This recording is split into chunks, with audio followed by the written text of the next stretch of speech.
Do you know what my mom would tell me when we sat at dinner and I didn't want to finish my plate? Eat up your plate. Children in Africa are starving. Little did I know that many years later, I would sit at a dinner table in the countryside of Western Kenya, and my Kenyan friend would tell her daughter, "Eat up your plate. Children in Turkana are starving," as Turkana is a much poorer region in the north of Kenya. I just laughed and said, "This is so funny. I grew up hearing that I should eat up my plate because children in Africa are starving." But the moment I said that, I felt really embarrassed. I just exposed this one-dimensional image I had about an entire continent. But my friend just laughed and said, "Do you know what parents in Turkana tell their children? Eat up your plate. Children in Somalia are just starving," as Somalia is much poorer than Kenya. I definitely did not see that coming. I lived in Boston, New York, San Francisco, Geneva, and Zurich before. However, living in the countryside of Kenya got me surprised so many times. And I realized how many wrong assumptions I had. For example, even in some small village, I could pay my energy bill by mobile phone, something I couldn't do in any of the cities where I previously lived. My name is Adina, and I decided to dedicate my life to fight poverty using evidence. And today, I would like to share with you 3 key lessons or notes to myself that I took on that journey and give you some ideas of how you can contribute. Good intentions are not enough. So when I was 18, I traveled to India. I wanted to change the world like many young people, and I was convinced that I would. I started working in an orphanage for children with special needs. I would clothe, feed, and wash the children. I would carry them around, sing songs to them. So this is the part when you expect me to become all emotional about how transformative this experience was for me, right? Well, it was transformative for me, but my hope was to make a difference in the lives of Ravi, Mary, and all the other children in the orphanage. And the longer I worked there, the less convinced I was that I would. I started having many questions. What was the experience like for these children? It must be really hard to build new relationships with all these volunteers coming through all the time. I remembered my beloved arts and crafts teacher in my community center in Zurich and how heartbroken I was when she moved away. It must be way harder if that is your primary caretaker and if you have to do that all the time. It also seemed quite inefficient for my host organization to train new volunteers over and over again. So these thoughts made me question whether I had the desired impact. And I began to realize that to effectively fight global poverty, I needed more than good intentions. My second note is, don't trust your gut feeling, test it. You might have heard of echo chambers or the filter bubble. So this is what happens when you only hear ideas that are similar to yours and you stop getting exposed to other viewpoints. When it comes to fighting poverty, filter bubbles are one of the hardest hurdles to tackle. Our heads are just full of ideas about poor people, why they're poor, and what needs to happen to get them out of poverty. Some people believe capitalism is the problem, while others think capitalism is the solution. And we are all just very good at surrounding ourselves with people who agree with us. So many decisions are just based on people's gut feeling and ideology, but not on data and facts.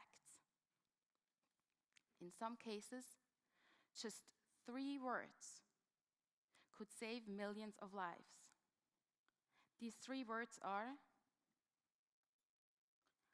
I don't know. I don't know. We should say that more often. Once we acknowledge that we don't know something, we can start thinking about ways how we could, like what we would have to know to solve a problem and how we could learn that. So one of the most powerful ways to know if an idea works is to test it in a scientific way. This is what I learned when I was 23 and moved to rural Kenya.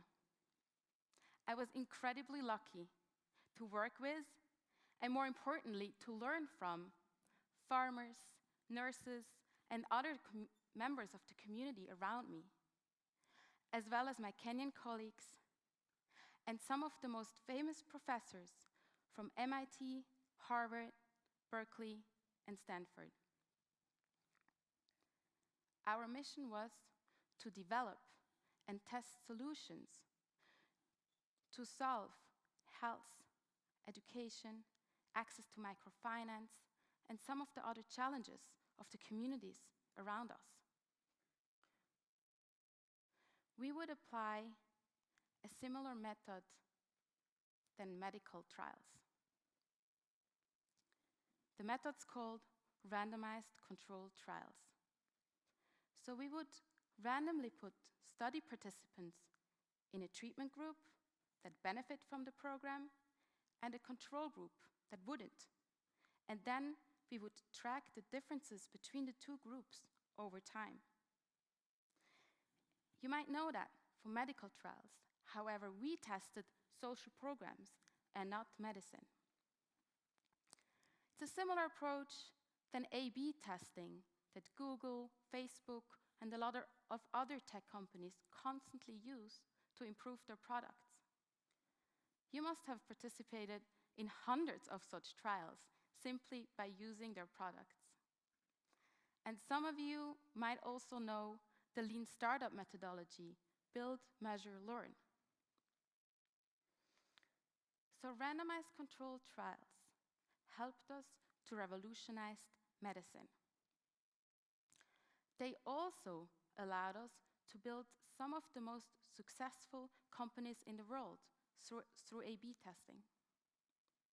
So why shouldn't we use the same powerful tool to address global poverty? Let me give you an example. What's the deadliest animal in the world? Well, your gut feeling might be wrong about it. It's not snakes. It's definitely not sharks. It's mosquitoes. Malaria kills around 500,000 people every year, and it's mostly small children in sub-Saharan Africa. However, there is an easy way to address malaria: to use a bed net that protects you from mosquito bites at night. However, how can we get millions of people to use a mosquito net? For a long time, conventional wisdom was that mosquito nets should be sold.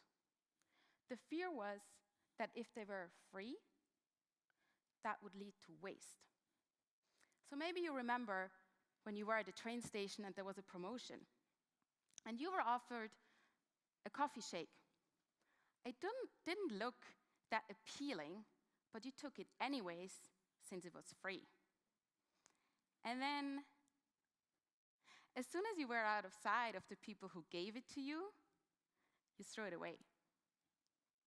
Well, people were afraid that the same thing would happen with mosquito nets. The second fear was that people would only value and use things if you pay for them. So here you can imagine you buy an expensive gym membership. Now, you might be more motivated to go to the gym because you already invested so much in it. So people thought the same would apply in that case. That all sounds reasonable, right? Like intuitive. It turned out to be wrong. Two researchers, Professor Pascaline Dupas and Professor Jessica Cohen, decided to test this question in a randomized controlled trial. And they found that this whole idea that we only value and use things if we pay for them was simply wrong. In addition, as soon as we ask families even to contribute a tiny little amount to buy a mosquito net, many just wouldn't get one. So what is happening here? Well, some of the families in rural Kenya were just too poor. They didn't have the cash at hand, and they didn't have access to any credit. But there's probably something else going on that's very human. We don't really like to pay today for benefits that only happen tomorrow. You might know that from flossing. We all know that if we floss every day, this might save us from a painful dentist bill down the road. But still, many of us don't floss every day.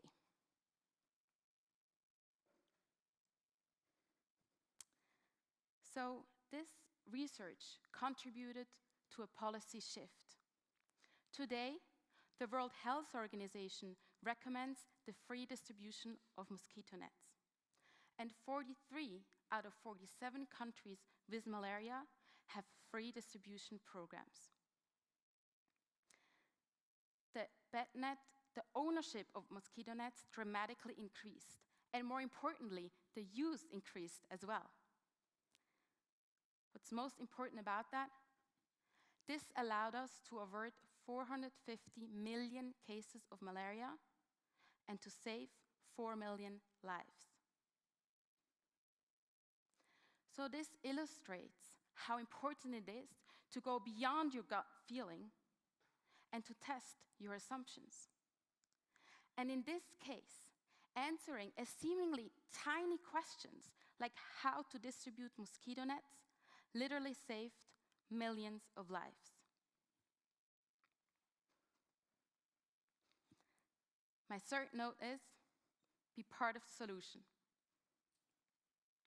So when I get all fired up about research like that and how we can all make a difference, some of my friends are still a bit hesitant.